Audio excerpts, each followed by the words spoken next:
আমরা মানবতাবাদী অমর কথা সাহিত্যিক শরৎচন্দ্র চট্টোপাধ্যায়ের 149তম জন্মদিন উপলক্ষে আজকে আমরা এখানে সমবেত হয়েছি।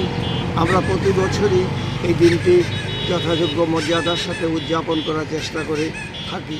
এবারও আমরা সেভাবেই অনুষ্ঠানটা করছি সংক্ষিপ্ত আকারে। আমরা মনে করি বর্তমান সমাজ অবস্থায় শরৎ সাহিত্য থেকে আরম্ভ করে রবীন্দ্র নজরুল এই সমস্ত সাহিত্য পাঠ এবং এর ব্যাপক প্রচলন ছাত্র যুব সমাজের কাছে হওয়া প্রয়োজন এবং সেই উদ্দেশ্যকে সামনে নিয়েই আমরা স্কুল কলেজ স্তরে প্রবন্ধ এবং অঙ্কন প্রতিযোগিতার ব্যবস্থা করে থাকি এবং শিক্ষক শিক্ষিকাদের আমরা বিশেষভাবে অনুরোধ রাখি যাতে ওনারা ছাত্র সমাজকে অনুপ্রাণিত করেন এবং